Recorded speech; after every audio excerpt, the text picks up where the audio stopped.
Bonjour à tous, bienvenue dans le racontage, l'émission où de sinistres inconnus vous racontent mal une histoire préalablement bien racontée dans un livre. Je m'appelle David, je suis en compagnie de Clara. Salut Clara.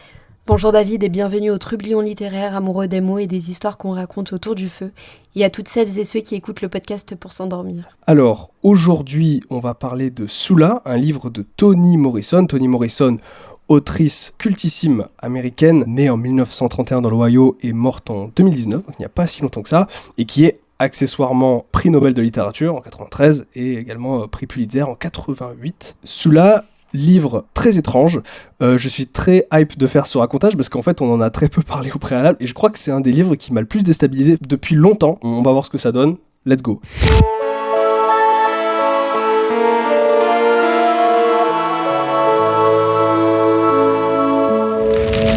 Alors Clara, qu'est-ce que t'as pensé de ce livre ? J'ai bien aimé ce livre. Je pense qu'on n'a pas tout à fait le même avis dessus. Au vu des critiques qu'on s'était renvoyées par message, j'ai été assez surprise. C'est vrai que d'aucuns comparent la prose de Toni Morrison à celle de Faulkner. D'ailleurs, Toni Morrison connaît très bien Faulkner puisqu'elle a fait une thèse sur le suicide dans l'œuvre de Faulkner et dans celle de Virginia Woolf. Okay. Et c'est vrai que lorsqu'elle parle notamment de ce paysage rural avec les chemins de poussière, etc., on retrouve beaucoup de Faulkner. J'ai aimé. C'est vrai qu'il y a des passages qui sont très surprenants, la manière dont elle traite certains événements qui sont des événements pourtant majeurs et qu'elle traite comme des événements du quotidien. Ouais. C'est vrai que c'est un petit peu déstabilisant, mais j'ai beaucoup aimé son travail d'oralité aussi et sa connaissance très très fine du quartier et des relations qui régissent un petit peu la vie de la communauté. Ouais, après, je te rejoins sur ça. C'est vrai qu'on ne peut peut-être pas avoir le même avis, mais globalement, moi, j'ai quand même aimé aussi. J'ai été très déstabilisé. On va le voir au cours du racontage. Toni Morrison, c'était une autrice qu'on n'avait jamais lue, ni toi ni moi. Non. Elle a quand même une grosse carrière avec certains bangers, donc des livres très connus. Parmi ses plus connus, il y a L'œil le plus bleu, qui est son premier. Qui est d'ailleurs un des livres les plus censurés aux États-Unis. Ouais, c'est vrai. Je savais pas ça à la base, mais c'est un livre censuré max. Et également Beloved, qui est le bouquin pour lequel elle a eu le Pulitzer, ou le prix Nobel, je sais plus, un des deux. Beloved, qui est un bouquin qui a l'air incroyable, quand même, il faut le dire. Toute sa carrière, elle a quand même traité de son sujet de prédilection, qui est le racisme. Sula, donc, c'est son deuxième roman. À l'époque où elle n'était pas encore supra connue non plus, même si Sula a été nominé pour le National Book Award. Donc quand même, pour ton deuxième bouquin, c'est quand même solide, c'est costaud, parce que le National Book Award, c'est un peu le Goncourt américain. Et donc, si on a choisi celui-là, c'est un peu de manière arbitraire, finalement, parce qu'on voulait traiter Toni Morrison, mais finalement, on aurait pu prendre n'importe lequel autre. Surtout qu'ils sont de taille plus ou moins équivalente, ces bouquins, mis à part Beloved et un autre qui s'appelle, je ne sais plus, enfin... Super cette intervention. Voilà. Bon, mais du coup ils sont tous de taille plus ou moins équivalente, donc on aurait pu prendre n'importe lequel, mais celui-là avait quelque chose d'un petit peu intriguant dans son pitch, et j'ai été curieux en lisant les critiques de certaines personnes de voir que les gens disaient que c'était un livre qu'il fallait finalement lire peut-être en dernier dans sa carrière. Tu sais, en mode, si tu connais tous les codes de Toni Morrison, celui-là tu vas kiffer. Si tu connais pas, tu peux être un peu déstabilisé. Donc voilà, après en même temps, bon, c'est son deuxième roman, donc techniquement on n'avait pas les codes de base. Donc voilà. En tout cas, c'est parti, je te laisse nous poser le décor et commençons ce racontage. À cet endroit où on a arraché les mûriers et les vignes sauvages pour faire place au golfe municipal de Médaillon, il y avait jadis un quartier. C'est ainsi que commence le récit dans le quartier fictif d'une ville fictive. Le Fond, c'est le nom de cet ancien quartier pauvre dans lequel vivait la communauté afro-américaine et qui maintenant est remplacé par de riches propriétaires blancs. Cette terre magnifique nommée d'après la cupidité d'un propriétaire d'esclaves. Fin de l'incipit, on est propulsé quelques années en arrière, en 1917. Le jeune Shadrach subit un traumatisme durant la Première Guerre mondiale et se réveille à moitié assis dans un lit d'hôpital pour vétérans.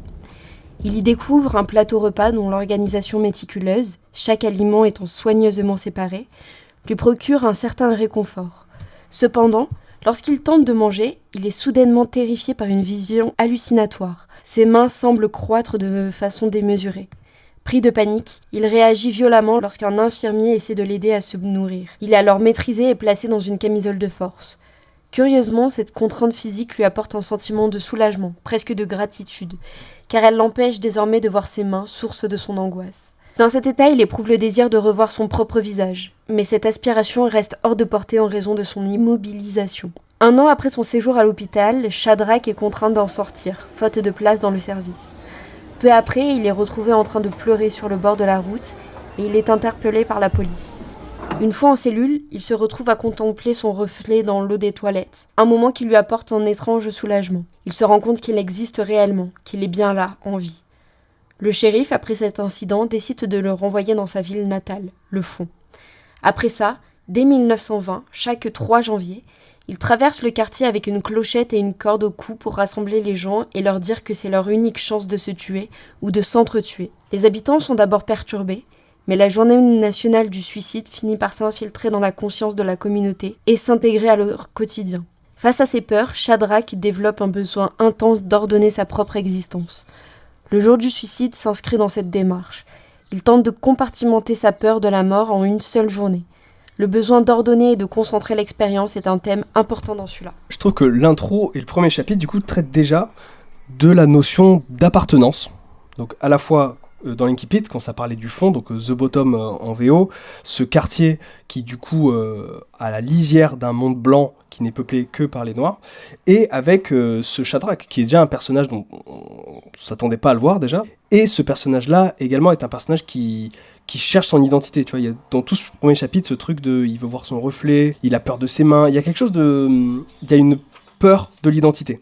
Chaque chapitre aussi, ça c'est un truc intéressant, se passe sur une année, entre guillemets, on a une ellipse entre chaque passage de chapitre. Donc là c'était 1919, le chapitre d'après c'est 1920, ça rajoute aussi dans le livre, et on le verra plus tard, ce côté un petit peu conte qui pourrait y avoir, un petit peu, ce rythme un peu étrange aussi qui peut y avoir aux événements, un petit peu rapide.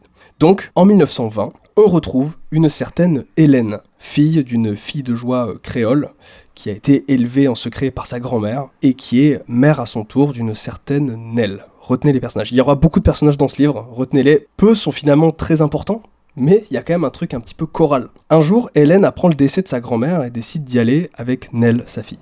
Donc les deux, elles prennent le train, tout ça, et puis malheureusement, elles se trompent de wagon. Et elles entrent dans un wagon réservé aux Blancs, et en voulant changer, elles se font complètement humilier par le contrôleur qui les vanne, tout ça. Et Hélène, qui est présentée depuis le début du chapitre comme un personnage, quand même une femme assez fière, assez forte, tout ça, eh ben, elle n'a d'autre arme ce jour-là que de sourire au contrôleur, sous les regards choqués de sa fille. Nell, elle est complètement choquée et déçue par sa mère, elle décide de rester sur ses gardes à partir de ce jour. Je cite, « C'est à bord de ce train, qui se traînait vers Cincinnati, qu'elle résolut de rester sur ses gardes. Toujours.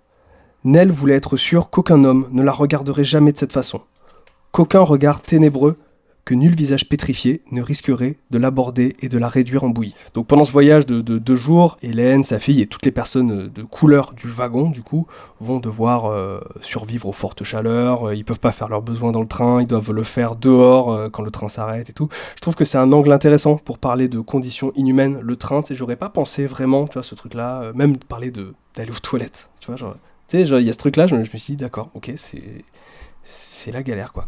Et elles arrivent enfin à la Nouvelle-Orléans. Moi, je souhaitais juste rajouter que dans ce passage-là, il y a quelque chose qui est intéressant, c'est que Hélène a été élevée toute son enfance selon des codes très stricts. Et en fait, malgré son respect de l'ordre, des règles de la respectabilité bourgeoise, conservatrice et religieuse, rien ne la protège de l'humiliation raciale. Tentant désespérément de maintenir son calme, son sourire éclatant apparaît comme vide de sens, et il est gênant, et on le voit à la réaction notamment des militaires noirs qui la regardent, qui sont... Enfin, et même sa fille qui dit le sourire imbécile de ma mère. Ouais. Et en fait, par inadvertance, elle donne son approbation à une autorité qui est manifestement partiale et raciste. Et du coup, c'est un geste qui exacerbe l'animosité des autres passagers noirs. Et ses efforts pour apaiser le contrôleur, en essayant de lui plaire, ne font que renforcer son propre sentiment d'infériorité, tout en alimentant le sentiment de supériorité du contrôleur. C'est vrai, le passage du train... À lui seul, je trouve que ça aurait pu être presque un roman, je trouve. Dès ce passage-là, je trouve qu'on touche à un des points du livre, c'est qu'il va y avoir beaucoup de péripéties et que tout va passer très vite. Finalement, ce train, ça se passe très très vite. Il était quand même riche de sens, narrativement, mais finalement, on passe très vite à autre chose, et vous allez voir, le livre va vraiment débouler les péripéties. Bon, du coup, elles arrivent dans la maison de la grand-mère, Hélène voit sa mère, elles se fritent un peu toutes les deux. J'ai pas écrit grand-chose sur ce passage, tout ça, et en fait, à leur retour à Medallion, la ville, Nell repense au voyage, et lui vient cette pensée, je cite, « Je suis moi, je ne suis pas leur fille, je ne suis pas Nell, je suis moi. » Et donc c'est sur cette crise un peu solipsiste que la narration décide de faire une ellipse et nous dévoiler que Nell rencontrera plus tard une certaine fille qui s'appelle Sula. On se trouve désormais en 1921. Juste avant cette ellipse, il y a Hélène qui se montre très réticente à ce que Nell se lie d'amitié avec Sula. Donc c'est une jeune fille portant une tache de naissance sur l'œil. D'autant plus que la mère de Sula, qui s'appelle Anna, est connue pour sa réputation de femme facile. Pourtant, malgré sa réticence, Hélène finit par accepter cette relation après que Sula soit invitée pour la première fois dans cette maison qui est immaculée. 1921, Sula Peace, elle, habite une maison biscornue, faite étrangement, où les journaux comme la vaisselle sale s'entassent. C'est à la grand-mère, Eva Peace, qu'appartient la maison. Après l'abandon par son mari, c'est grâce à la gentillesse de ses voisins qu'Eva a réussi à survivre, elle et ses 3 enfants. Son bébé, Ralph, qu'elle surnommait Plume, souffrait d'une grave obstruction intestinale. Après avoir entendu ses cris perçants pendant des jours, Eva, dans un geste désespéré, a lubrifié ses doigts avec du sein doux et réussi à extraire les selles compactées, sauvant ainsi la vie de l'enfant. 2 jours plus tard, elle confie ses enfants à une voisine, Madame Suggs, en lui promettant de revenir dans quelques heures. Cependant, elle ne revient que 18 mois plus tard. Pendant cette période, Eva a mystérieusement prospéré, mais elle a aussi perdu une jambe. Les voisins intrigués supposent qu'elle aurait délibérément placé sa jambe sous un train dans l'espoir d'obtenir une indemnité d'assurance. Faut s'accrocher, il y a beaucoup de personnages, hein, donc voilà cette Eva, tout ça. Bon bref, là on est dans la maison de la famille de Sula. En 1921, quand Sula a 11 ans, on rappelle Sula c'est la fille de Anna, et Anna est la fille de Eva, l'unijambiste dont on vient de parler. La maison est devenue un véritable refuge pour enfants abandonnés, la grande maison biscornue. Donc 3 sont recueillis, qu'Eva nomme Davy. Les 3 les appellent Davy, et dans le livre on les appellera les Davies. Là, entre parenthèses, j'ai marqué Gabriel Garcia Marquez Intensifies. Un autre est recueilli, il s'appelle Tar Baby. Et ensuite, dans le chapitre, on va suivre la vie à la maison, la vie des différentes filles d'Eva, donc entre Anna, tout ça. Un jour, Plume, le dernier enfant d'Eva, est parti à la guerre, puis il est revenu, changé, traumatisé. Donc la thématique du trauma de la guerre, je pense que c'est un autre sujet de prédilection pour Morrison. Alors encore une fois, j'ai pas lu Morrison, mais elle a fait un bouquin qui s'appelle Home, qui parle de ça aussi, hein, d'un gars qui revient de la guerre. Et Shadrach aussi au début, il revenait de la guerre. J'ai l'impression que c'est une thématique qui revient souvent. Qui plus est, dans un contexte noir américain. Et donc ce Plume, il est revenu traumatisé, il a changé. Un jour, Anna, elle découvre même une cuillère noircie dans sa chambre, donc on comprend qu'il se picouse, quoi. Et alors, un soir, Eva descend difficilement de sa chambre. On se souvient, elle n'a plus qu'une jambe. Hein.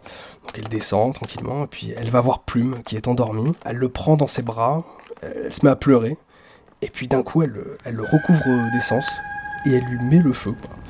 Elle remonte difficilement à sa chambre. Anna, sa fille, donc vient la voir, et elle comprend ce qui vient de se passer. Et le chapitre s'arrête sur ça, sur Plume qui brûle. Et là, ça m'a tilté quand j'ai lu ce passage. Je me suis dit, en fait, depuis le début du livre, il y a beaucoup de personnages. Et en fait, par ce côté choral, mais aussi par ce côté enchevêtrement de plein de péripéties déjà, je trouve qu'on est très proche du réalisme magique. Et je m'attendais vraiment pas à ça. Et je me suis dit, tiens, ça pourrait être du réalisme magique, pas magique. Quasiment pas. Tu sais, il y a ce côté choral, le même rythme narratif, mais il y a aussi cette même cruauté. J'ai l'impression qu'il y a un peu un trope aussi, très souvent, dans le réalisme magique, ce côté conte cruel. Et là, déjà, ça vient de nulle part. Et il y a cette scène où elle met feu à son enfant, c'est super gore. C'est ça, et en plus c'est une scène qui est magnifique. Moi je l'ai trouvée magnifique parce que elle est unijambiste, elle est normalement dans une sorte de fauteuil, et là elle prend ses béquilles, elle raconte la douleur que c'est d'utiliser ces béquilles, qu'elle n'utilise jamais, la douleur aux aisselles, etc. Elle décrit patiemment comment elle descend les marches, etc. Comment elle arrive, comment elle parle avec son bébé, parce que c'est vraiment un bébé. Elle le prend dans ses bras, elle le berce, enfin elle se met à pleurer en silence, et lui il se rendort, on dirait vraiment un enfant bien heureux. Ce passage-là, en sachant que juste avant, on nous parle du fait que elle a sauvé in extremis son gamin, quoi. Et donc t'as un retour sur cette enfance un peu perdue. Et en plus, juste avant que ça se passe, t'as toute une métaphore de l'enfant qui brûle. Je comprenais pas. Et en fait, elle roule le journal et elle met le feu. Ouais. Et c'est hyper violent, mais c'est tellement bien écrit. Pour le coup, je l'ai trouvé déchirant, ce passage. Ouais, il est déchirant, et il est surtout tellement inattendu. Là, on touche à un point qui est une des forces de l'œuvre, imprévisible. Le livre, il est super imprévisible. À aucun moment, tu t'attends à ça. Très étrange et très très cruel. On verra que le livre, vraiment, en termes de cruauté, il va y aller assez fort. Hein. C'est un vrai un petit jeu de massacre, quoi.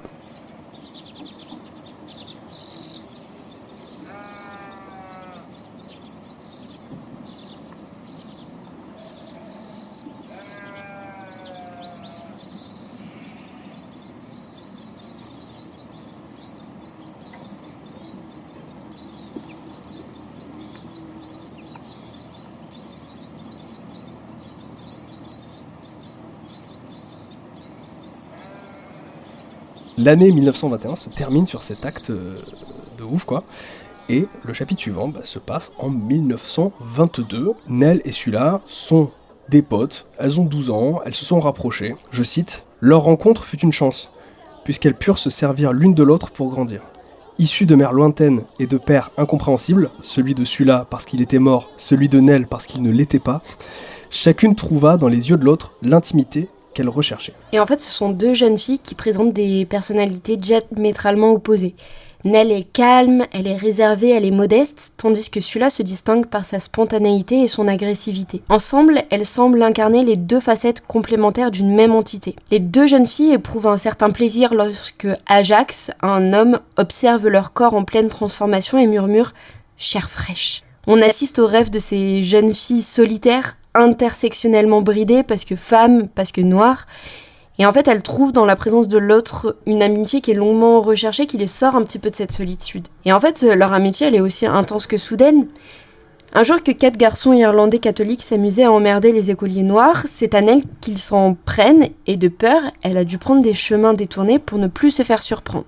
En plein hiver, alors que les jeunes filles empruntent le chemin le plus court pour rentrer, les 4 garçons les retrouvent, et alors, calmement, dans un geste qui surprend tout le monde, Sula sort un couteau et elle s'entaille le doigt en leur disant que si elle peut se blesser, si elle peut se faire ce mal-là, qu'ils pensent un peu à ce qu'elle pourrait leur faire. Encore une fois... Scène de ouf. Et c'est ça.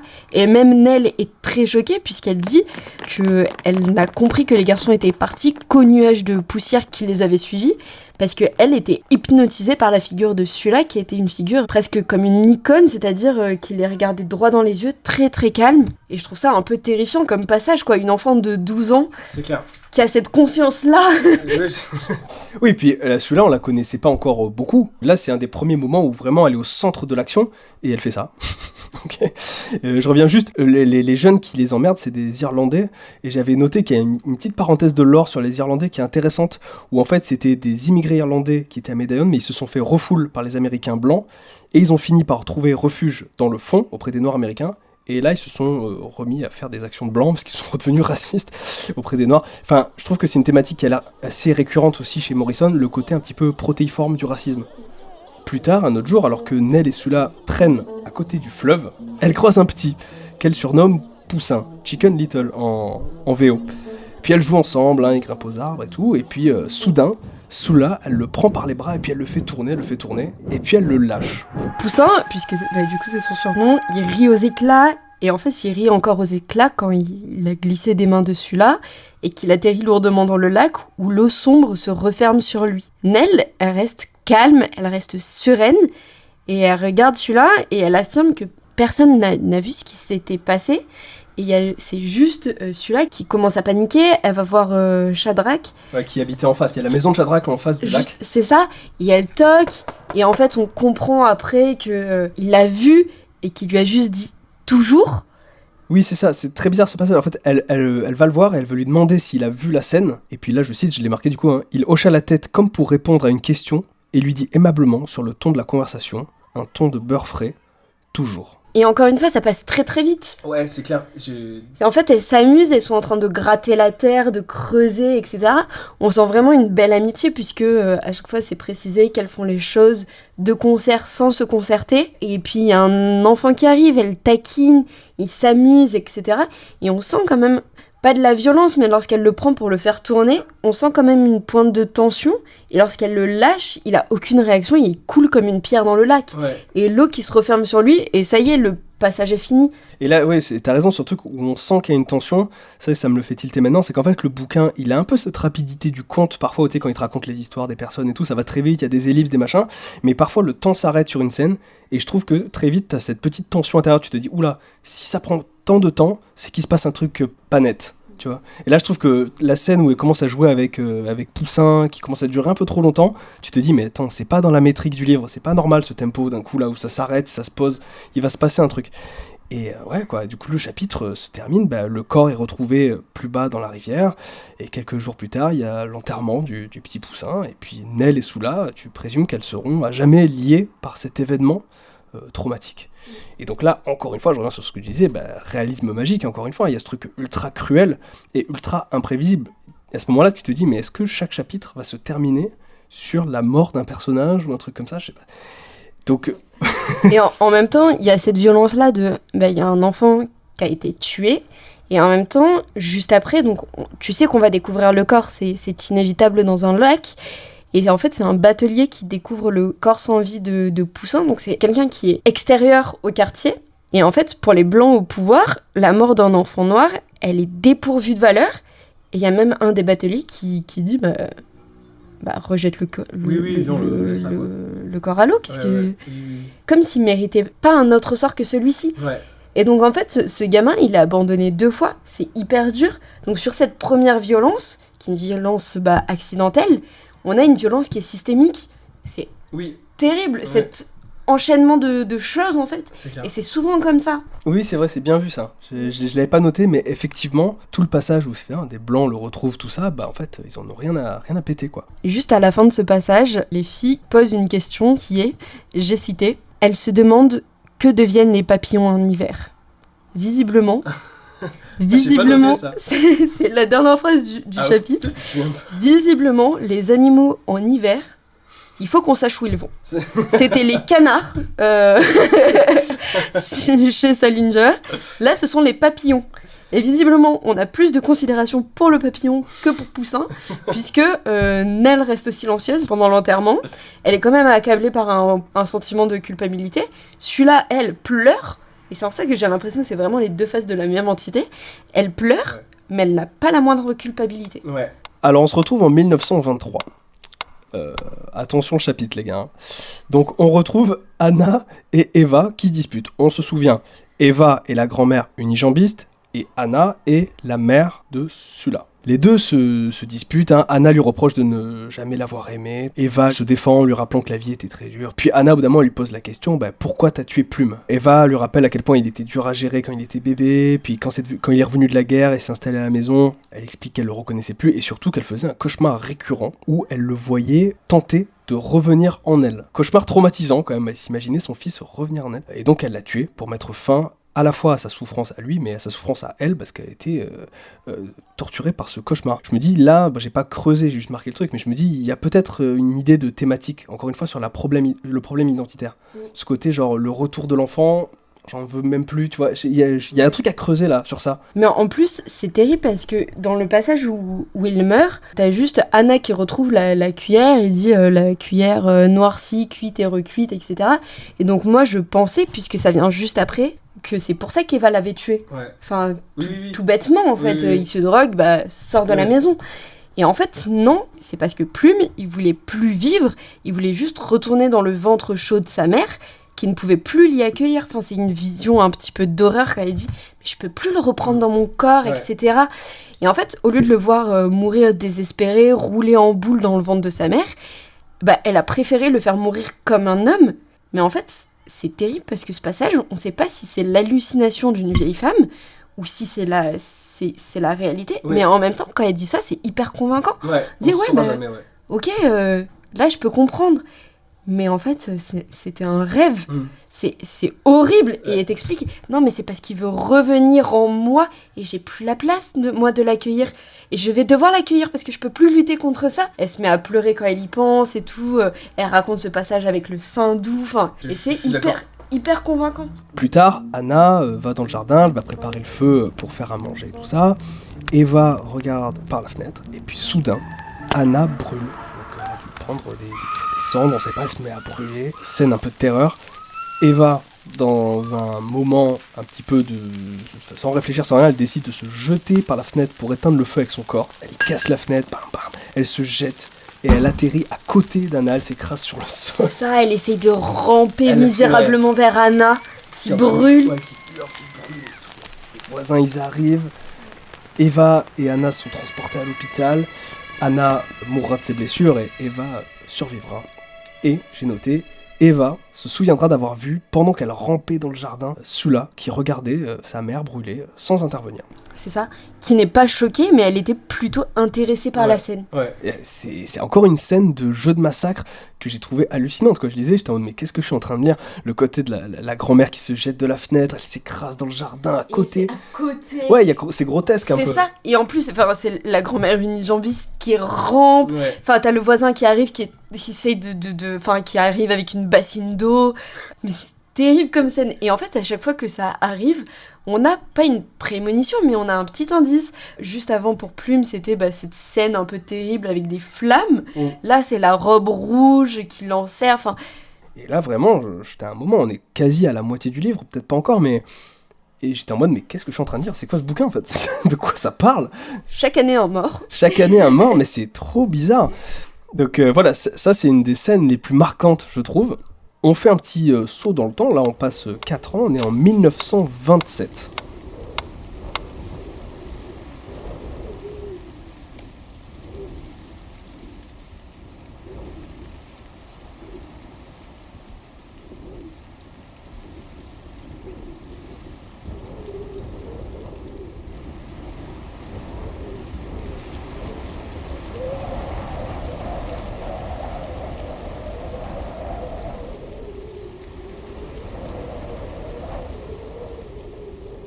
June Green, âgé de 20 ans, travaille comme serveur à l'hôtel Médaillon, mais il rêve d'un travail d'homme.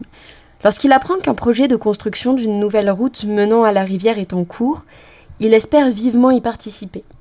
À sa grande déception, il découvre que seuls des Blancs sont recrutés pour ce chantier. Dans un effort pour affirmer sa virilité, il décide de se marier et demande Nell en mariage. Et alors là, je cite. « Alors ce fut la fureur. La fureur et la décision d'avoir un rôle d'homme, d'une manière ou d'une autre, qui lui firent presser Nell de s'installer avec lui. » Fin de la citation. J'aurais pu citer tout le passage. J'ai cité un autre passage, je t'accompagne du coup. Avec elle, il devenait un chef de famille. Réduit par la nécessité à un travail ingrat, ensemble, à eux deux, ils feraient un Jude. Il va vraiment se réaliser en tant qu'homme, a priori, par juste le biais du mariage, quoi. En fait, ce refrain-là, on le connaît, il a été usé jusqu'à la corde, et c'est pas du tout une critique de Morrison, parce que bien au contraire, elle décrit très bien comment se forme ce genre de foyer, c'est-à-dire dénué d'amour, et juste mu par le désir de posséder une femme qui est dépossédée de tout ce qui fait son indépendance.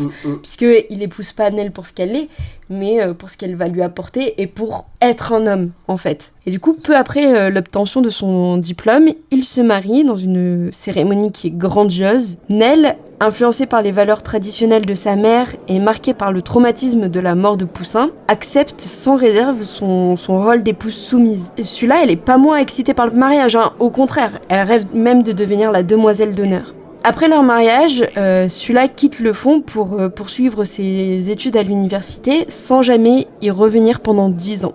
Et en fait, Sula, c'est la première à partir du mariage, et comme le dit si bien Mrs. Hudson dans Sherlock, c'est la fin d'une période. Who lives early at a wedding. Voilà. Parce qu'en plus, elle raconte l'histoire avec sa meilleure amie, qu'elles ne se sont plus jamais vues et que l'amitié s'est terminée. Mais c'est normal, elle est partie tôt d'un mariage. Who lives early at a wedding. Du coup, on retient de la première partie de ce roman, du coup, 2 personnages de jeunes filles prises dans un espèce de, je sais pas comment dire, de tourbillon de galère ou de tragédie, mais toujours soudées, et ce, jusqu'au mariage de l'une d'elles. Là, c'est le moment où il y a la plus grosse ellipse du livre, parce que là, il y a, comme tu l'as dit, 10 ans qui séparent le mariage du prochain chapitre, qui a donc lieu en 1937.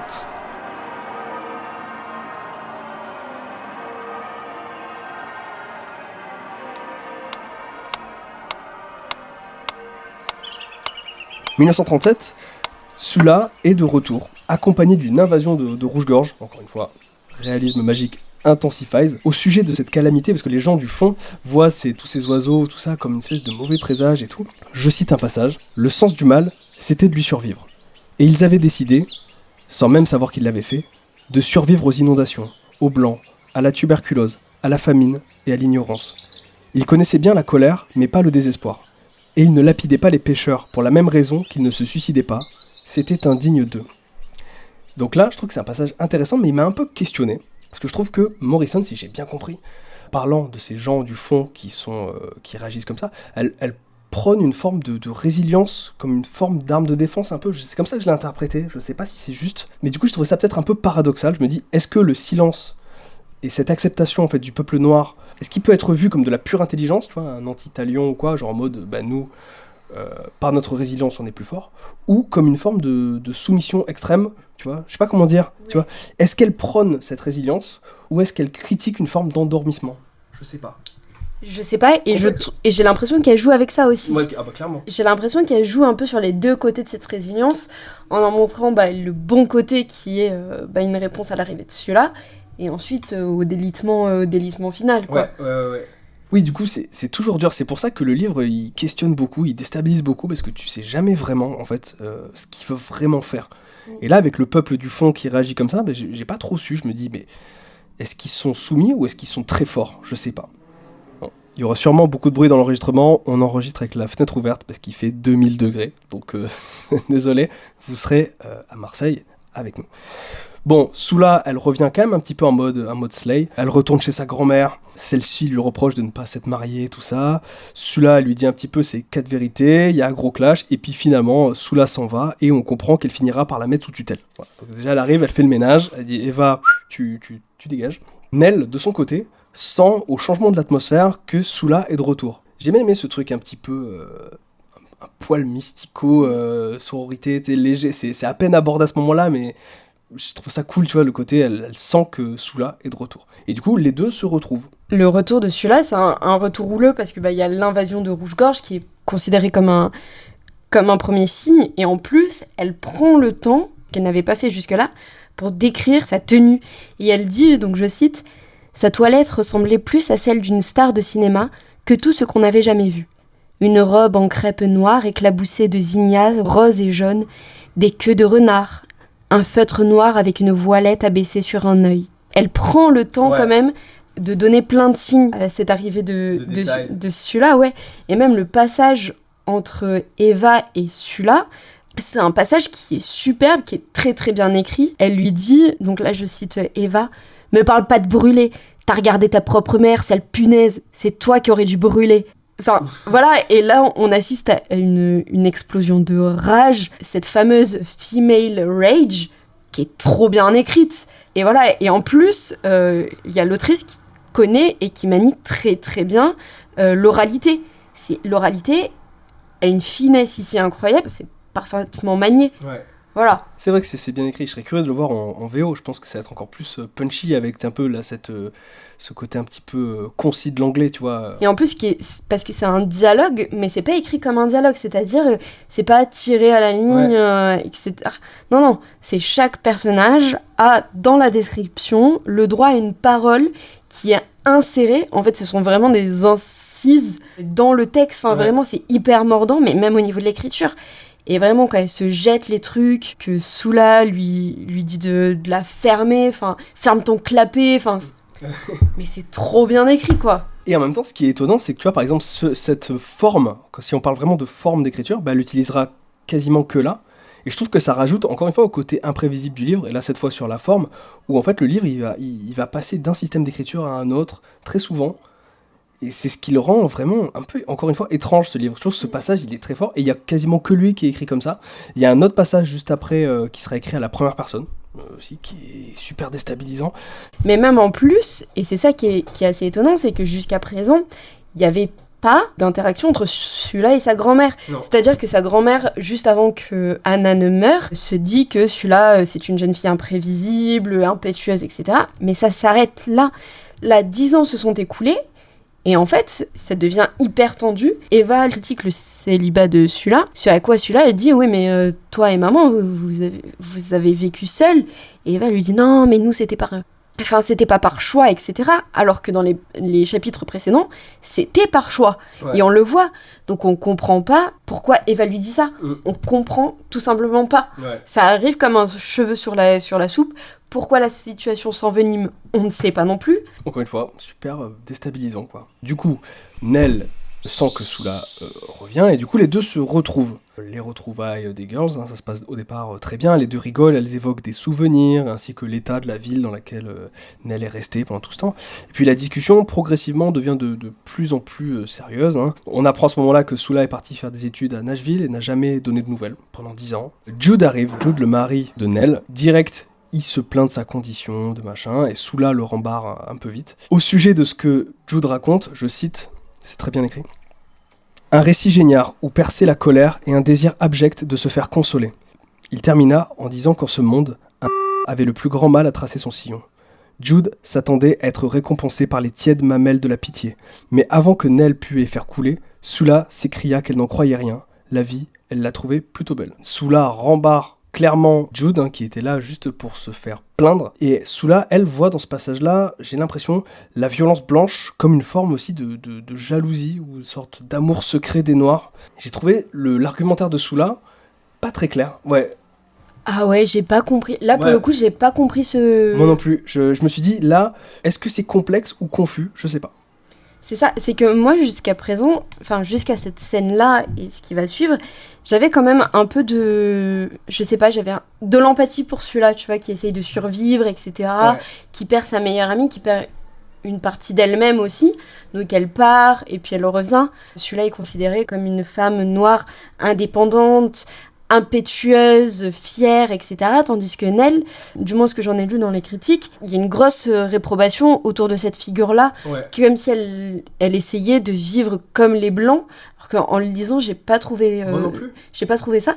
Et en fait, au moment de la justification qu'elle donne, j'ai trouvé ça hyper confus et je comprends pas. Et je pense que c'est à ce moment-là que j'ai perdu toute affection pour celui-là. Ouais, moi aussi. Là, puis en plus, la manière dont elle fait, il y a la forme, tu vois, genre elle est quand même très, très, très désinvolte. Mais pas si cool que ça. Je comprends l'idée de rembarrer Jude, hein, parce que voilà. Mais c'est vrai que l'argumentaire après de Sula, il est assez confus, ouais. Et comme tu dis, effectivement, là, j'ai l'impression que dès ce moment-là, le livre essaie de vraiment confronter la vie rangée de Nell et la vie libre de Sula. Mais du coup, encore une fois, je trouve que la vie de Nell n'est pas si critiquable que ça. Ok, j'ai trouvé le passage. Comme ça, au moins, faites-en ce que vous voulez.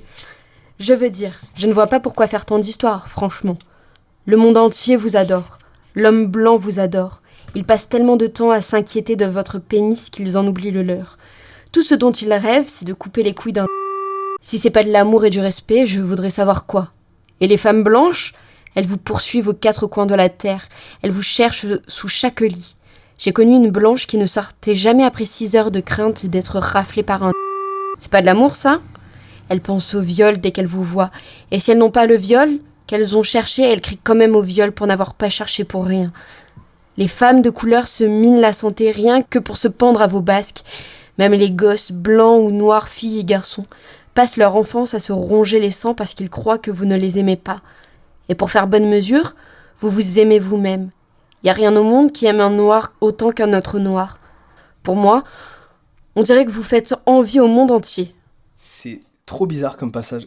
Parce qu'en plus, elle regarde d'un œil très critique aussi l'aspect communautaire qui est, pour être vu comme une force à la base. Donc ouais, l'argumentaire de celui-là, il est très cru et je pense que ça fait partie aussi de ces moments où Toni Morrison, elle veut jamais que tu saches vraiment sur quel pied danser. En résulte quelque chose de très étrange.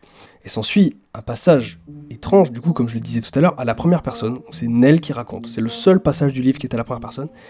Et c'est pas que Nell chope Jude en train de la tromper avec Sula. Donc, ok, what the fuck. Il s'habille et il s'en va. Et celui-là, cette garce, elle ne se rhabille même pas. Ouais. Et c'est-à-dire que Nell, et c'est ça qui est dur, c'est que Nell, elle la considère même pas comme nue. C'est-à-dire qu'elle dit qu'elle les retrouve au lit comme des chiens. Et la garce n'a même pas honte. Et t'as juste Jude qui annonce comme ça, qu'il reviendra juste prendre ses fringues. Ouais.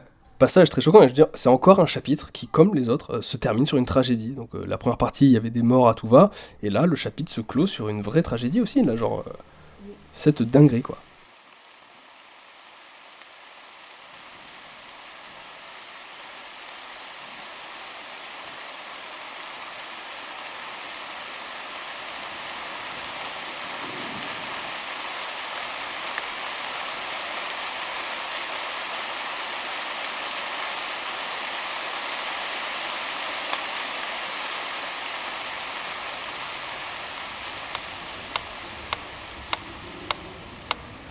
Durant les années qui suivent, du coup, Sula sera évidemment mal vue par les gens du fond. Elle va devenir un petit peu une paria. Elle est critiquée par tout le monde, surtout par les hommes. Je cite, « Les jeunes hommes imaginaient pour elle des tortures raffinées, juste pour ravaler l'eau qui leur venait à la bouche en la voyant. » Leur horreur est encore plus grande lorsqu'ils apprennent qu'elle a des relations avec des hommes blancs, je cite, « Mais ce sont les hommes qui l'étiquetèrent définitivement, l'identifièrent pour toujours. Ce sont eux qui dirent qu'elle avait commis l'acte impardonnable. Une chose pourquoi il n'y aurait ni compréhension, ni pardon, ni pitié. Un chemin sans retour, une tâche ineffaçable. Ils dirent que Sula couchait avec des blancs. » Et encore une fois, c'est terrible. C'est-à-dire que c'est une femme, et elle est cataloguée comme étant une salope par des hommes. Et ce sont les hommes surtout qui font ce travail-là. Ouais. Et je trouve ça abject. Oui, c'est clair. Mais elle finit du coup par être perçue comme un espèce de démon. Et s'ensuit d'ailleurs tout un passage en fait où on va voir, c'est un passage presque un peu drôle je trouve, où on va suivre plusieurs personnes dans le fond en fait qui vont tellement surveiller Sula, tout ça, qu'ils vont finir par faire de belles actions. C'est trop bizarre. Exemple, il y a un petit qui un jour venait récupérer des bouteilles de lait sur les paliers, il passe devant le palier de Sula et puis il glisse et il tombe. Et sa mère du coup s'est dit oh, c'est la faute de Sula s'il est tombé. Et puis elle va se mettre à s'occuper de son gosse, et puis la narration nous dit que jamais elle ne s'était occupée de son enfant avant ce moment-là. Donc en fait, il y a cette espèce de grande malédiction chez les gens du fond, donc le retour de Sula, toute une série de tragédies qui s'ensuit, de micro-tragédies comme ça du quotidien, et les gens vont finalement se souder tous ensemble anti-Sula, quoi. La narration reviendra aussi sur Sula, et puis sur ses 10 années d'avant, et puis elle nous explique qu'en fait qu'elle a été quand même très déçue de ses expériences pendant ces 10 années de vadrouille. Et là aussi, je reviens sur un point qui me paraît très étonnant, c'est qu'en fait, en lisant le livre, je pensais que Sula, la fille qui partait pendant 10 ans et qui allait devenir femme indépendante, allait représenter une forme un petit peu qui aurait une forme de vertu à cette indépendance. Et finalement, à ce moment-là, tu te dis, en fait, c'est pas si clair que ça, et Sula, elle est pas si heureuse que ça non plus, en fait. On pourrait penser que Nell et Sula existent en contraste et que l'une mettrait en avant l'autre, et en fait, pas du tout. Exactement, c'est bien dit, c'est ça. C'est qu'il n'y a pas de tentation de prôner l'indépendance, etc. Puisque cette figure-là, celle qui est partie, qui revient dans son village, c'est une figure qui est malheureuse. Exactement. C'est une figure maléfique. Oui. Je m'attendais pas à ça, moi, justement. Et en plus, j'ai une couverture qui met en scène Sula très bien arrivée, comme lors de son arrivée. Donc en fait, je me dis, c'est une star de ciné. Effectivement, il y a tout le côté diabolique d'une femme forte, indépendante, etc. Ce qu'on connaît très bien, c'est la fameuse femme fatale, qui se connaît, qui a des amants à tout va. C'est un thème récurrent. Ben non, en fait, cette figure-là, elle est mise à mal. Comme c'est très bien dit, comme tu l'as dit, c'est exactement ça ce que je voulais dire. Il n'y a pas la forme de contraste. En fait, on voulait voir un livre de contraste, et en fait, ça n'en est pas un. Et encore une fois, ça, je sais pas si c'est vraiment volontaire de la part de Morrison. Bon, je pense que oui, parce que c'est quand même, on parle d'une prix Nobel de littérature, elle sait écrire. Ou si c'est juste une maladresse liée au fait de vouloir faire un livre qui n'est jamais très clair sur sa position. C'est là que je me suis dit, faire un livre gris, entre guillemets, c'est pas facile en fait. Et là, je me suis dit, c'est peut-être un peu too much, enfin ça manque de contraste un peu, je trouve. Parce que de temps en temps, on revient quand même sur Sula, qui, elle, est très critique sur la vie maritale, tout ça. Je cite, « Dotée d'un mari, elle se repliait dans un cercueil amidonné, les flancs gonflés par les rêves désenchantés et les regrets osseux des autres. » Donc elle est très critique sur les femmes mariées, mais en même temps, elle, son indépendance, elle est pas si glorieuse que ça. Elle est même plutôt dark. C'est vrai, et moi je pensais que ça serait, au niveau de la couverture et même de son retour, il y a un film qui m'y fait penser. C'est vraiment très différent, mais c'est juste... ça m'y a fait penser. C'est un film qui s'appelle Haute Couture, dont le personnage principal est campé par Kate Winslet, et qui revient, en fait, après des années dans son village natal. Et pareil, en fait, elle revient très, très bien habillée. Et en fait, là, pour le coup, c'est la femme qui est partie, qui s'est révélée, et qui maintenant, même si elle est détestée par tout le monde, elle assume sa position. Et donc moi, je pensais à retrouver cette figure-là. C'est tout à fait différent parce que Kate Winslet, c'est une personne blanche. On n'a pas du tout les mêmes problématiques. Donc c'est pour ça qu'il ne faut pas les comparer. Oui.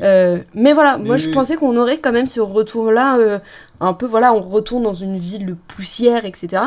Pas du tout. Pas du tout. Et encore une fois, quand on a des attentes dans ce livre, faut vraiment les questionner en se disant faut pas que j'en ai trop parce que si je pense que ça va arriver, ça n'arrivera pas. Et je pense que c'est aussi le jeu du livre, d'être imprévisible même au niveau de tes attentes, quelque chose d'un petit peu méta. Il va constamment contrer tes attentes, mais je trouve que parfois ça lui joue des tours au livre, parce que je me dis, mes attentes, elles étaient pas si mal aussi. entre guillemets. Voilà. Et là, il y a un passage important qui suit, et qui pour moi rejoint ce qu'on est en train de dire là.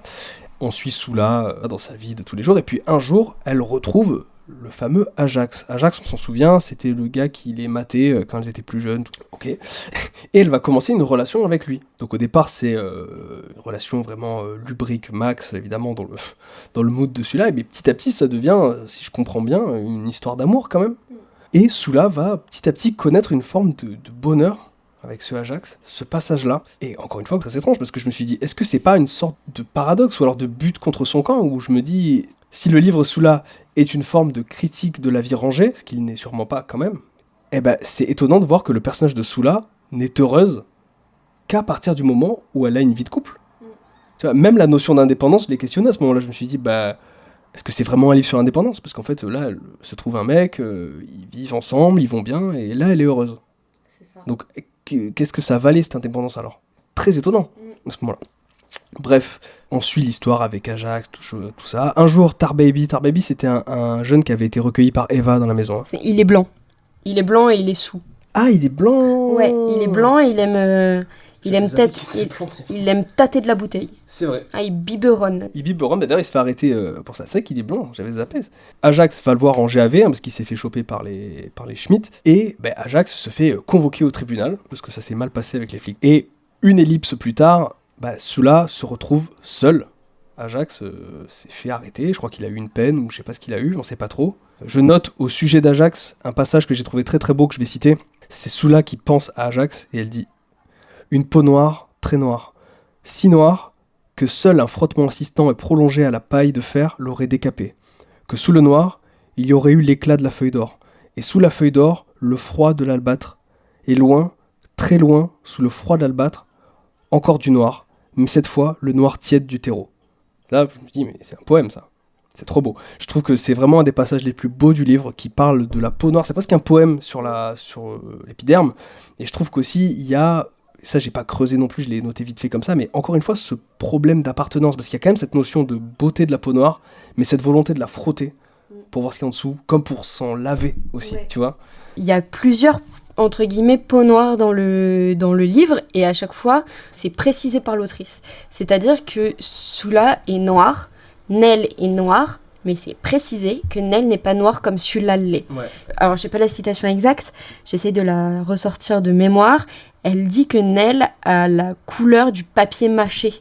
Et en fait, du coup, dans le quartier, Nell, elle a moins de valeur que Sula. Ouais, en fait. Ça rejoint le côté protéiforme du racisme.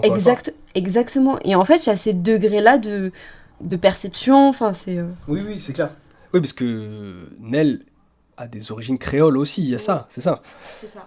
Donc, le chapitre s'arrête sur Sula, toute seule, qui n'est plus avec Ajax. Puisque, en plus, il l'a abandonné après. Ouais, après puisqu'il revient.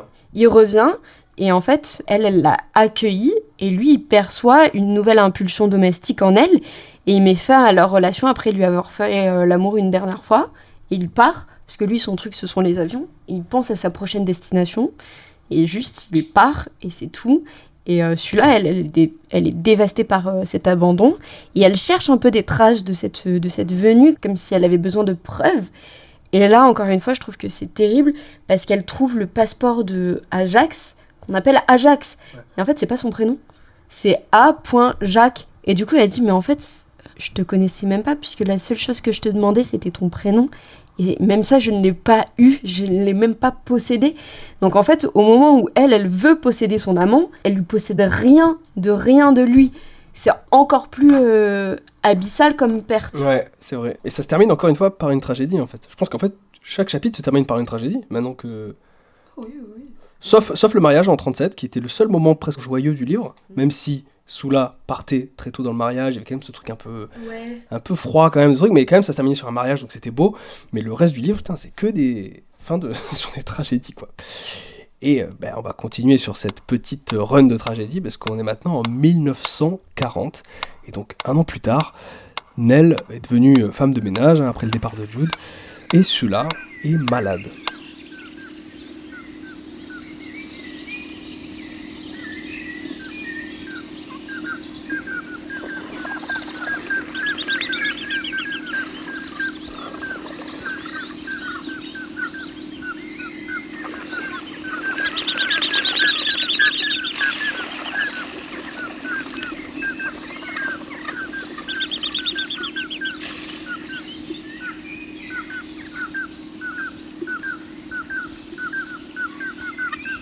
on retrouve Nell qui vient rendre visite à Sula. Et en fait, c'est la première fois qu'elle se voit depuis 3 ans.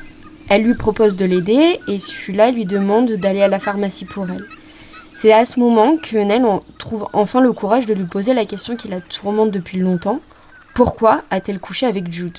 Et la conversation, elle dérive sur des sujets de moralité et d'obligation, et elle rejette l'idée de Nell selon laquelle les femmes noires ne peuvent se permettre d'être seules et indépendantes. Elle lui répond que toutes les femmes qu'elle connaît sont en train de mourir lentement, et que tandis qu'elles s'éteignent comme des souches, elle, Sula, s'effondre comme un séquoia.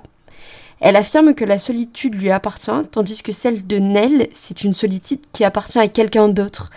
Et en fait, finalement, puisqu'on la presse, Sula confesse que Jude n'a été que le moyen de combler un vide dans son esprit.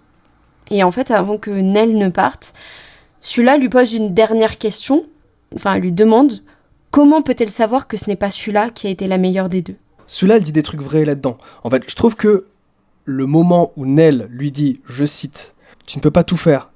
T'es une femme et t'es une femme de couleur en plus. Tu ne peux pas faire comme un homme. Tu ne peux pas te promener partout avec l'air indépendant en faisant ce que t'aimes. » Et Sula qui lui dit, en fait si. Là, je trouve que Sula, t'es en mode, ouais, là, d'accord. Là, tu représentes une idée que j'apprécie. Mais à côté, eh ben, en fait, elle s'excusera jamais d'avoir couché avec Jude. Même à ce moment-là, même malade, et même elle voit que Nell n'est pas...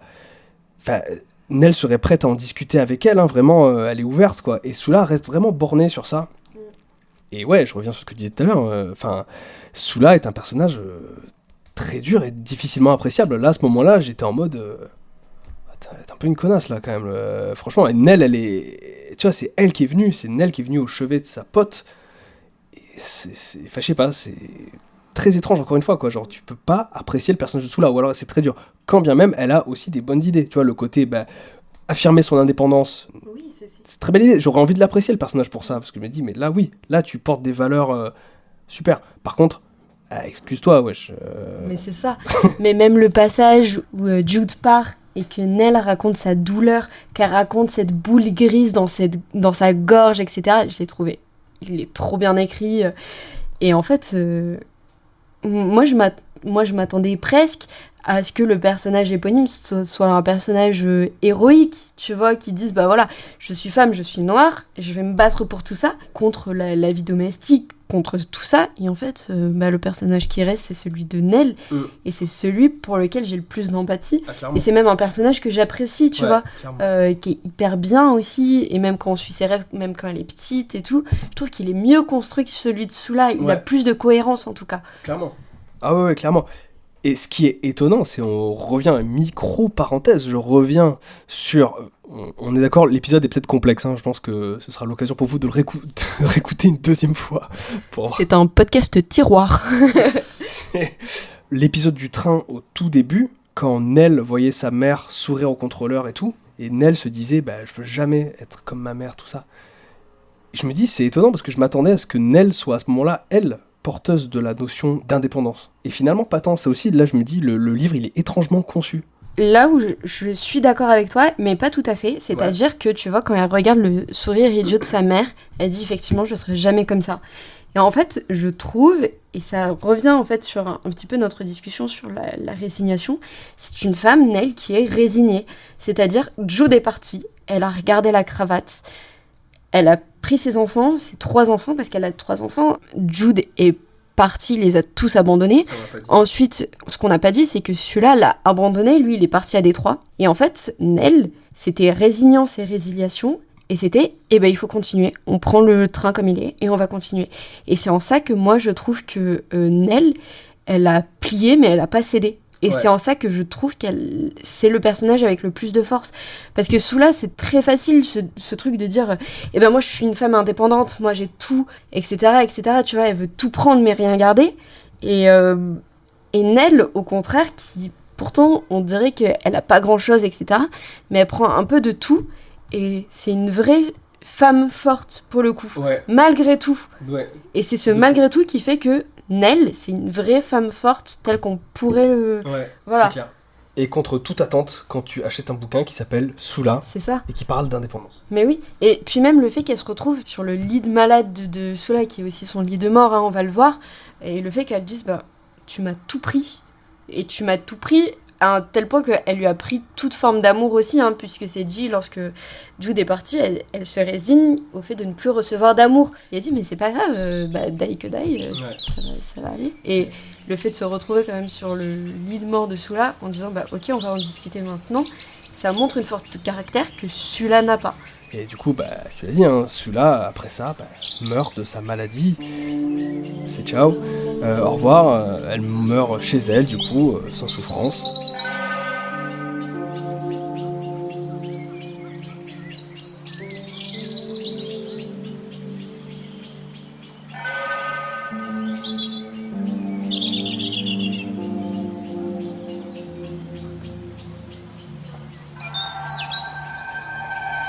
La mort de Sula est perçue dans le fond comme une forme de bénédiction. Il y a des rumeurs de remise en route d'un chantier, un synonyme d'emploi pour les Noirs. Il y a la rénovation d'une maison de retraite qui est mise en chantier.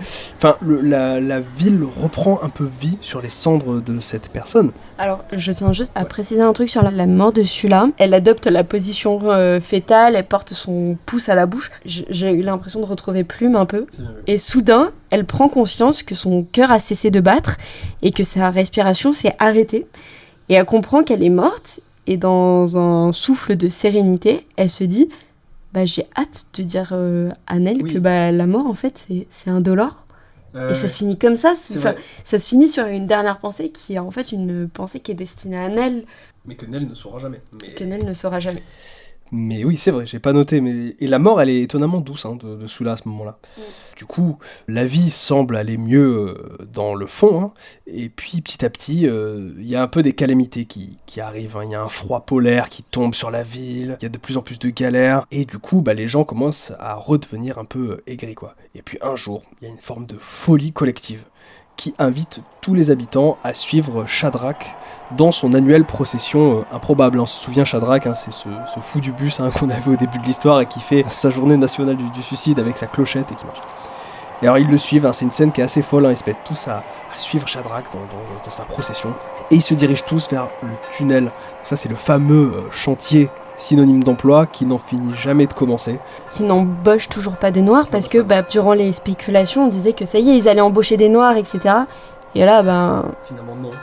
Voilà, finalement non. Les gens, ils arrivent tous, et il y a une forme de rage qui se met en place, là, ce chapitre, il est assez ouf. Et du coup, ils suivent Shadrach, et puis ils arrivent du coup devant ce tunnel, et puis ils arrivent dans le tunnel, et là, ils commencent à tout péter, hystérie collective, ils commencent à casser un peu tout, vraiment, c'est le moment un petit peu exutoire, sauf que le tunnel s'effondre, et ils finissent par mourir dans le tunnel. Il y a un nombre de morts colossal. Dont les frères de Ajax. Il n'y a pas une seule personne qui soit épargnée dans le récit. Ouais. Hein. Tout personnage qui traverse ce récit a une fin terrible. Oui, c'est clair. Parce que Ajax a perdu ses frères, mais Shadrach, il a perdu celui-là. Ce qu'on ne sait pas, c'est que, et c'est dit à ce moment-là, la seule visiteuse qu'il n'ait jamais eue, c'était celui-là. Et en fait, il raconte que quand elle est venue, elle semblait vouloir lui poser une question. Il avait pu prononcer que le mot toujours pour apaiser la peur du changement qu'il croyait lire sur son visage. Et en fait, quand elle était venue, elle avait fait tomber sa ceinture. Et lui, donc en 1941, il a encore cette ceinture qu'il caresse. Et en fait, il dit que c'est la seule trace de sa brève présence, quoi. Il s'en souvient avec émotion. Et c'est dit aussi que durant les journées du suicide, parce que Sula était encore vivante et les habitants l'avaient pris comme un signe, Shadrach était venu saluer Sula comme s'il avait un chapeau imaginaire qu'il avait incliné. Et tout le monde s'était dit, c'est un démon, saluons un autre démon. Parce que c'était la seule personne qui saluait Sula. C'est ça. Et donc en fait, lui, il a perdu ses partisans, mais il a aussi perdu sa seule visiteuse. C'est vrai. Et là, c'est la question et tu te dis, est-ce que c'est lui qui les a amenés là ? Ce passage, il est assez ouf. Il y a un truc très très presque un peu fantastique, je trouve, ce Shadrach avec sa clochette et les gens derrière en furie qui vont dans ce tunnel et puis finalement cette folie collective qui les absorbe tous dans une même effondrement, dans une même rage. Ouais, mais j'avoue que j'ai également pas compris ça parce que je me suis dit si tu vois les gens qui suivaient Shadrach représentaient un espèce de peuple noir qui en avait marre d'avoir ces chaînes-là et ils décident à ce moment-là de les briser, tu vois, de casser ce chantier qui est constamment synonyme d'échec, de non-emploi, tout ça. Sauf qu'ils sont récompensés que par la mort. C'est ça. Et puis Shadrach, il est pas dans le tunnel. Il est pendu, ouais. Il est à côté et on l'entend encore sonner sa cloche avec la corde autour du cou. Et puis même, en fait, qui l'accompagne, c'est pas tout le quartier qui l'accompagne. Ce sont des enfants, ce sont les Davis qui sont éternellement enfants. Ils font 1m20 même si ce sont des adultes. Oui, on se souvient qu'il y avait les Davis, les 3 qui s'appelaient Davis. Ils sont tout au long du livre, on en a pas reparlé, c'est vrai, mais ils sont là, ouais. Ils ont jamais grandi, donc ça c'est un détail. Ils ont jamais grandi, etc. Et en fait, ce sont, entre guillemets, des personnes qui sont mises de côté dans ce quartier-là. Donc même dans le quartier, t'as quand même des exclusions. Et ce sont ceux-là qui arrivent, et même là, en fait, on se dit, on va avoir une sorte d'unité face à l'oppresseur qui est l'homme blanc, et en fait, non. Et là, je me suis dit, est-ce que ce tunnel qui s'effondre, c'est pas genre une vision poétique, métaphorique du poids de la race blanche? Je me suis peut-être un peu dit ça, tu vois, je me dis, ce tunnel, s'il renvoie à, encore une fois, un truc qui est uniquement dominé par les blancs, eh ben, il finit quand même par s'effondrer sur le peuple noir. Quelque chose de pessimiste, de fou quand même là-dedans, tu vois. Mais oui, et en fait, là, dans ce chapitre, tout se délite, puisque après, du coup, on va retourner au passage qui était commencé dans le prologue, c'est-à-dire que tout l'antagonisme était situé sur celui-là. Et en fait, parce qu'elle était là, les gens essayaient de se donner une valeur morale. Ils essayaient de faire le bien en comparaison de celui-là. Celui-là n'est plus là, les valeurs morales se délitent, l'unité se délite, même la marge du quartier noir se délite, donc il n'y a plus rien qui fait l'âme du quartier en fait. Tout ce qui est vecteur d'unité s'effondre. Non mais ouais, chapitre de fou. Et du coup le chapitre s'arrête sur ça, et là on a la dernière ellipse du livre, également assez grande. On est en 1965, et on retrouve donc Nell 24 ans plus tard. Tout semble aller mieux, Nell réfléchit aux changements qu'elle a observés tout au long de sa vie. La communauté noire du fond s'est progressivement installée dans la ville, autrefois entièrement blanche de médaillons, utilisant sa fortune de guerre pour y construire des maisons. Bien que leur perspective d'emploi ne se soit améliorée, elle déplore la perte de l'esprit communautaire qui avait jadis caractérisé le quartier noir. Nell, elle, ne s'est jamais remariée depuis que Jude l'a abandonnée 25 ans plus tôt. Les Blancs ont acheté les terrains des Noirs qui, eux, sont descendus dans la vallée pour se rapprocher un peu des emplois. Et même s'ils le voulaient, ils ne pourraient plus remonter dans leur quartier, pris d'assaut par les Blancs, leurs tours, leurs antennes et leurs projets de golf. Elle se rend à la résidence pour seniors afin de rendre visite à l'antique Eva Peace, qui a perdu son autorité et la botte qui faisait toute sa fierté. Sur ce lit de vieillesse, la grand-mère de Sula accuse Nell du meurtre de Petit Poussin, ce qui choque Nell d'ailleurs. Celle-ci accuse la vieille en retour de fourberie, de sénilité, de méchanceté. Mais est-ce que Eva a tort ? Non, puisque Nell a dissimulé le meurtre d'un enfant. Le livre se finit sur ce passage que j'ai cité. Tout ce temps, j'ai cru que c'était Jude qui me manquait. Sa perte lui écrasa la poitrine et remonta dans sa gorge. On était deux filles ensemble, dit-elle comme pour expliquer quelque chose. Ô Seigneur, Sula, pleure-t-elle. Fille, fille, fille, fille, fille. C'était un beau cri, long et fort, mais il n'avait pas de fond ni de hauteur, que les cercles sans fin de la douleur. Rien à ajouter à cette fin qui est... Elle est magnifique. Ouais, c'est une très belle fin.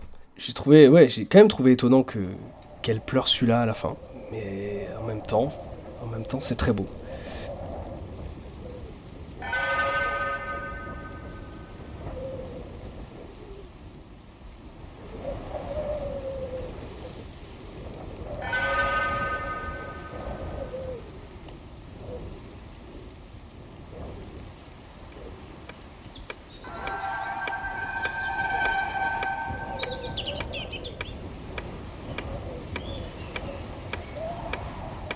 Je me suis dit, moi, sur ce bouquin, en y repensant, que c'était un roman de l'ambiguïté. Ça parlait d'ambiguïté, tu vois, où le bien côtoie toujours le mal.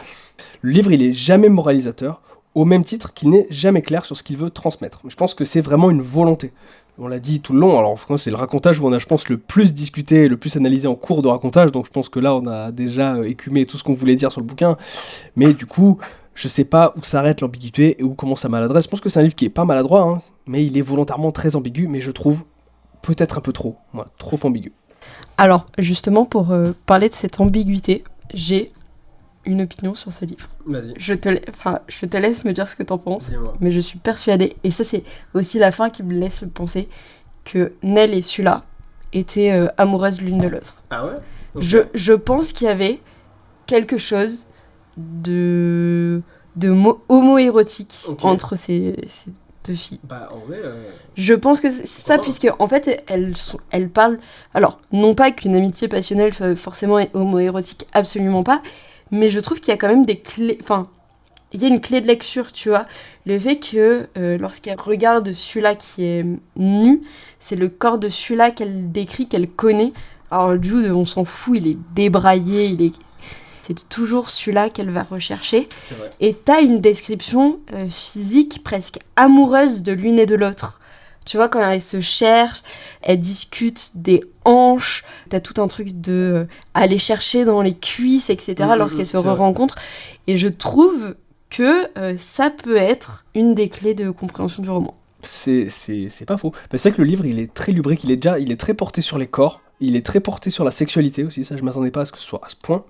D'ailleurs, la liberté de celui-là, c'est surtout une liberté de mœurs qui est axée sur la sexualité, surtout. On n'a pas trop de raison de la dire si libre que ça, autre que ça finalement. Mais oui, c'est vrai qu'il y a quelque chose de sexuel, et c'est vrai que c'est une bonne théorie, c'est bien vu, peut-être qu'il y a de ça. Mais en tout cas, dur à interpréter comme livre, hein, et je me suis dit, en l'ayant terminé, qu'en fait, si tu prends pas parti, parce que le livre il est constamment gris, tu vois, voilà, pour chaque vice il y a une vertu, l'inverse, tu vois, il est constamment entre deux eaux, on sait jamais où il va clairement, et je me dis, faire un livre qui prend peu parti comme ça et qui te laisse à ce point cogiter, ça peut être ou une forme de lâcheté, ce qui n'est pas le cas de Morrison je pense, ou une forme de nihilisme, et je me suis demandé s'il n'y avait pas une forme de vrai nihilisme aussi dans ce bouquin. Je l'ai trouvé finalement très nihiliste et je m'y attendais pas, et c'est peut-être pour ça que ça m'a aussi un petit peu interpellé, voire dérangé, c'est qu'en fait, il est sacrément nihiliste, quoi, en fait. Tu quittes ce livre, t'es en mode, mais en fait, c'était un enchevêtrement de tragédie, et ça, c'est un autre truc aussi, je me dis, il y en a beaucoup, et en fait, il y en a très peu qui ont un intérêt narratif sur le long terme. Tu vois, exemple, la mort d'Anna qui brûle dans le jardin, tout ça, ouais, voilà, tu vois, et même la mort de Poussin, c'est pas si abordé que ça, même si c'est peut-être une des tragédies les plus importantes du livre, mais quand même, elle n'a pas non plus d'impact très clair sur la narration. Et puis même lorsque Eva en parle à la fin, bah c'est un peu étrange, puisque Nell lui demande comment elle le sait, elle a dit que c'est Plume qui lui a dit, enfin on a un truc quasi fantastique, presque. Oui. Donc là on se dit, bah peut-être qu'on va avoir une réponse, peut-être que cette mort servait à quelque chose, comme un peu une résonance entre le Plume avant et Plume lorsqu'il meurt, enfin lorsqu'il était enfant et lorsqu'il meurt. Et en fait, même pas. C'est hyper frustrant. Elle lui dit, ouais, tu l'as tué. Comment tu sais ça? C'est Plume qui me l'a dit, tu l'as tué, etc., etc. Et donc, tu finis ce bouquin sur une dernière accusation, qui est une accusation de meurtre. Qui est vraie. Qui est vraie en plus. Qui est complètement vraie. C'est ça. Et en plus, une des tragédies, c'est la condition de Eva, puisque Eva, elle était mise dans une maison sénile, mais avant ça, c'était quand même peut-être pas forcément une figure de beauté, mais elle tirait quand même beaucoup de fierté de ses jambes, etc. C'est pour ça que j'ai parlé de la botte, parce qu'elle avait toujours une botte lacée qui montait au-dessus du genou. Et là, sa jambe unique est chaussée d'un chausson à fourrure rose. Et en plus, ce que dit Nell, c'est que c'est même pas le fait que la peau soit lâche, qu'elle soit bavante, etc., les lèvres humides, donc tous les codes de la sénilité, non. C'est cette jambe unique chaussée d'un chausson. Ouais. c'est vrai. Très déstabilisant sur les personnages. Encore une fois, on en convient, c'était un racontage plutôt complexe. Hein. Je pense qu'on s'est beaucoup arrêté, tout ça. Donc, à vous de peut-être écouter l'épisode si ça vous plaît et de peut-être lire ce livre. Encore une fois, je l'ai déjà dit, je me répète, mais ça mérite d'être lu peut-être 2 fois si on a le courage de le faire. Parce qu'en même temps, c'est un livre très court, on dirait pas comme ça, parce que nous, ça fait 3 heures qu'on parle là. Mais le bouquin, il fait 180 pages. Mais je trouve qu'il a une densité qui est assez dingue. Moi, avant de clore ce racontage, parce qu'en fait, quand on s'est dit qu'on allait faire l'épisode sur Toni Morrison, j'en ai lu aussi un deuxième qui était une nouvelle, qui est très court, et j'aimerais juste en parler vite fait, parce que je pense que ça rentre dans le thème, et c'est une nouvelle qui s'appelle Récitatif, et que j'ai trouvé, pour le coup, formidable. Vraiment, c'est d'une intelligence à couper le souffle. Ça dure 50 pages, donc je vais raconter vite fait, mais je vais essayer de pas trop spoiler, parce que ça mérite d'être lu. En fait, il y a un point de départ qui ressemble un peu à celui-là, parce que c'est 2 filles qui se rencontrent très jeunes, dans un orphelinat ou je sais plus quoi. Et on va suivre après, durant toute la nouvelle, différents moments de leur vie, de leur existence, où elles se sont revues. Donc il y a un côté un peu ellipse, de la même manière que celui-là. Et le dispositif est intéressant, c'est qu'en fait, on comprend qu'il y a une fille blanche, une fille noire, sauf qu'on ne sait jamais qui est blanche et qui est noire. Et en fait, c'est une espèce d'expérience méta sur le lecteur, où en fait, nous, en tant que lecteur, on est focus sur ça tout le long. On a envie de savoir qui est la noire, qui est la blanche. Et elle, Toni Morrison, elle va jouer avec ça. Elle va brouiller les pistes, elle va te dire, mais voilà, continue à chercher, je te dirai jamais, tu vois. Et ce qui est intéressant dans cette histoire, c'est que, encore une fois, je ne veux pas trop en dévoiler, parce que ça vaut le coup d'être lu, il y a un mystère derrière ces deux filles, il s'est passé un truc qui est assez important. Et en fait, nous, en tant que lecteurs, on est tellement focus à vouloir savoir qui est blanche, qui est noire, qu'en fait, on met ce mystère de côté, alors que lui, il était important dans l'histoire. Et je trouve que ce récit est d'une intelligence assez folle, parce que ça parle d'invisibilisation, et le récit te dit en gros, reste attentif mec. Parce qu'en fait, à vouloir savoir quelle est la couleur de peau de l'une et de l'autre, bah, ça n'avait aucun sens en fait, enfin ça n'a pas d'intérêt. Et du coup par contre, malgré toi, t'as invisibilisé un problème qui était un peu chaud, tu vois, balèze, très balèze. Donc récitatif de Toni Morrison, et après ça m'a quand même un peu hypé d'en lire d'autres, hein. Je t'avoue que j'aimerais bien lire Beloved, hein, qui a l'air très très bien. Ouais. Beloved ça a l'air super. The Bluest Eyes aussi. Mais alors, j'ai pas compris, puisque dans la biographie que j'ai de Toni Morrison à la fin de mon livre, il est écrit qu'elle avait désavoué ce livre, L'œil le plus bleu. Ah ouais ? L'œil le plus bleu. D'accord. Mince. L'œil le plus quoi ? L'œil le plus bleu. J'ai du mal. Qu'elle l'avait désavoué. D'accord. Mais je sais pas pourquoi. Ok, curieux. D'accord, parce que c'est quand même un de ses plus connus. Il paraît qu'il est remarquable. D'accord. Bon, bah je crois qu'on peut s'arrêter là. C'était assez dense. Désolé. On espère que vous avez kiffé. En attendant, bah, comme d'habitude, abonnez-vous, mettez un like si ça vous plaît, allez nous suivre sur Instagram si le cœur vous en dit. Et encore une fois, merci à vous de nous écouter et de nous suivre. Merci Clara de venir enregistrer. Parce qu'il faut savoir, vous le savez peut-être, mais on n'habite pas dans la même ville quand même. Et qu'elle vit... Là aujourd'hui, elle a même pris le métro et tout. Enfin bon, tout ça pour l'activité la moins lucrative du monde, qui est juste de parler de livres avec un pote et mettre ça sur internet. Et ça vaut largement. Donc bon, merci à toi. On se l'est dit en off, mais on le redit ici. Pour le prochain, je te propose un 49.3. Donc à toi de me proposer un livre. Pour l'épisode qui suit, j'aimerais bien proposer un 49.3. Je vais le biper. Je pense à... Oh punaise, oui. C'est bipé. Voilà. Mais alors... Mais en attendant, propose-moi un livre et on va se régaler, tu vois. On a le droit de le biper ? Ouais. Bah oui.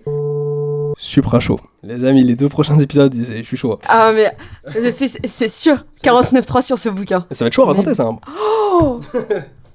Ah, je suis très chaud. C'est un de mes bouquins préférés. Ouais, je sais. Ok la team, j'espère que ça vous a hypé ça, hein. On s'est auto-hypé en 1 seconde là. Ah putain, ah ouais. Oh là j'ai trop hâte. On part sur 2 excellents bouquins dont on ne parle pas du tout. Donc oui c'est vrai. Surtout... Bip. On n'en parle jamais. Ouais c'est vrai. Moi je connaissais même pas, je t'avoue. Mais personne n'en parle alors que c'est un livre qui est extraordinaire. Et personne n'en parle non plus. Ouais, alors que c'est extraordinaire. Bon, soyez prêts. En attendant, on espère que cet épisode vous a plu. Et on se retrouve une prochaine fois pour un prochain racontage. On vous fait des bisous. Bisous.